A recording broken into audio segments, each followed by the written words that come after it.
जय श्री कृष्ण। पूरा अध्याय श्री कृष्ण गुणों का वर्णन करते हैं। सत्वगुण, रजोगुण और तमोगुण। बार बार वो एक ही बात का वर्णन कर रहे हैं, क्योंकि जब भी हम किसी ज्ञानप्रद विषय की ओर जाते हैं तो वह हमें आसानी से समझ नहीं आता। इसीलिए श्री कृष्ण बार बार अनेक तरीकों का आश्रय लेते हुए, अनेक तरीकों का सहारा लेते हुए व्यक्ति को एक सभ्य मानव बनने के लिए प्रेरित करते हैं। और अनेक उदाहरणों से वह व्यक्ति में रजोगुण और तमोगुण से दूर रहकर सत्व गुण अपनाने के लिए उसे प्रेरित करते हैं। और आज भी वो इसी तथ्य का वर्णन करते हैं। हम क्या देखते हैं कि संसार में 3 तरह के लोग हैं, कुछ बहुत अच्छे, कुछ मध्यम श्रेणी के और कुछ बिल्कुल अधम श्रेणी के। अब जब संसार में हम इतनी विभिन्नता देखते हैं तो सभी के काम करने के तरीकों में भी अंतर होता है। और जब सबके काम करने के तरीकों में अंतर होता है और उसका कारण क्या है? हमारे अंदर अपनाए गए गुण।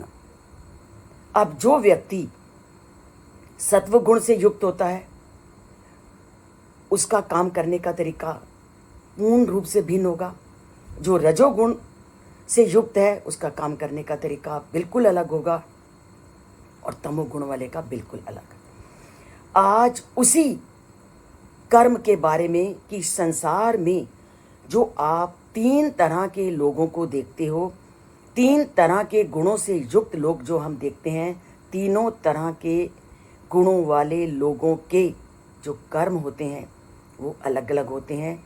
जब कर्म अलग होंगे तो उसका फल भी अलग होगा।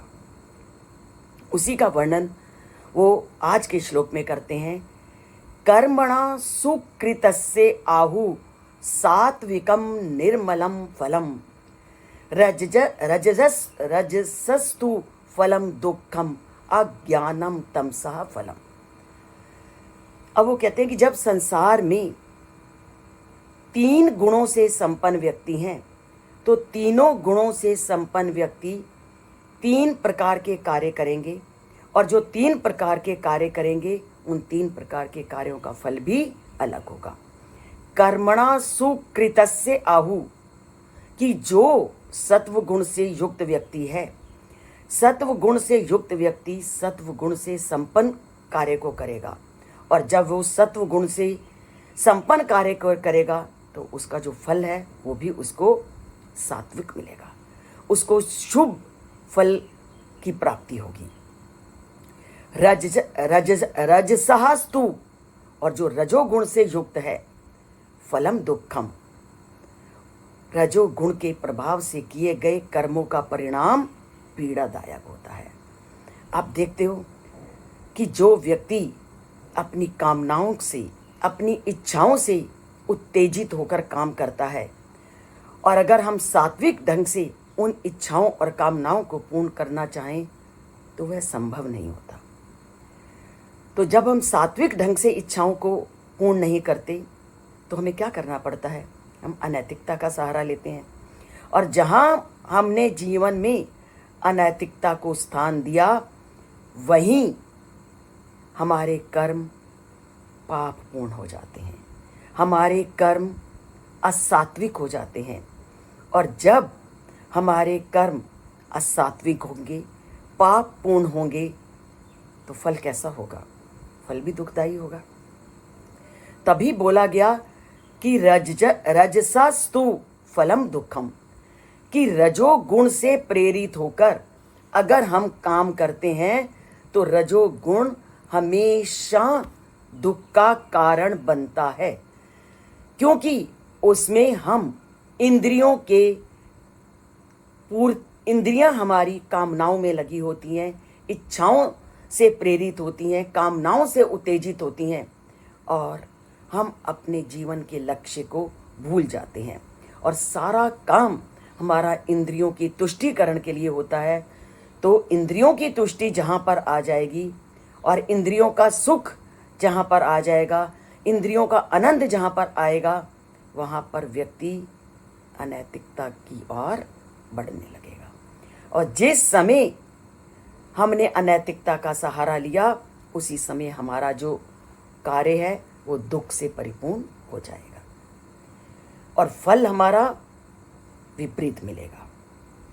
और जो तमोगुण से संपन्न होते हैं उनके तो कार्य अंधकार से परिपूर्ण होते हैं। तमोगुण का परिणाम अंधकारपूर्ण है और ये व्यक्ति को बुरी तरह से पतन की ओर ले जाता है। तमोगुण व्यक्ति में अज्ञानता को उत्पन्न करता है और जब व्यक्ति में अज्ञान आ जाता है तो वह पापपूर्ण कार्य करने लगता है। और ये आप समाज में भी देखते हो। समाज में दूसरों पर प्रहार, दूसरों को पर गोली चलाना, दूसरों पर शस्त्र उठाना, दूसरों के साथ झगड़ा करना, दूसरों की मारना, दूसरों की पिटाई करना, ये कौन करता है? जिसके अंदर सत्व गुण, रजोगुण ना होकर तमोगुण होता है। क्योंकि सत्व गुण वाला व्यक्ति तो शारीरिक प्रहार तो दूर, वो तो किसी को मानसिक कष्ट भी नहीं पहुंचा सकता। वो तो मन से या वाणी से भी बुरे वचन नहीं बोल सकता, क्योंकि सत्व गुण वालों क्या तो मनस्य एकम वचस्य एकम कर्मण्य एकम महात्मनम, कि वो तो इतने महात्मा होते हैं कि वो तो जो मन में सोचते हैं वही वचन से करते हैं और वही कर्म से करते हैं। पर जो तमोगुण युक्त होते हैं, मनस्य अन्यत कर्मण्य अन्यत वचस्य अन्यत भवन्ति ते, वो तो हर तरह से अलग होते हैं और सब पापमय कार्य को करते हैं। उनको किसी पर प्रहार करना, किसी पर शस्त्र उठाना, किसी का खून करना उनके लिए कोई मायने नहीं रखता। तो ऐसे व्यक्ति जो तमोगुण प्रवृत्ति वाले होते हैं, उनको जीवन के जो परिणाम मिलते हैं वो अंधकारमय मिलते हैं। तो श्री कृष्ण कदम कदम पर हमें इन बातों के प्रति सचेत क्यों कर रहे हैं? ताकि हम सत्व गुण के प्रति अग्रसर हों।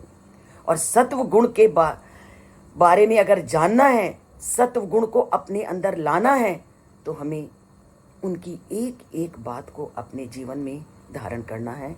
और जीवन में धारण करने के लिए चैनल से जुड़िए, उनके श्लोकों का अध्ययन कीजिए, उनके श्लोकों को सुनिए, उनके श्लोकों को पढ़िए। तो इसके लिए चैनल को सब्सक्राइब करते हैं। जिसने नहीं किया हुआ, चैनल को केवल एक बार सब्सक्राइब करना है। और सत्व गुण कहता है कि जब भी कोई अच्छी चीज़ हो तो उसकी प्रशंसा करना कभी मत भूलिए। और लाइक के बटन में कंजूसी को छोड़कर उदारता का दृष्टिकोण अपनाते हैं तो करिए चैनल को सब्सक्राइब, और अच्छा ज़रा सा भी लगे तो उसको लाइक ज़रूर कीजिए। जय श्री कृष्ण।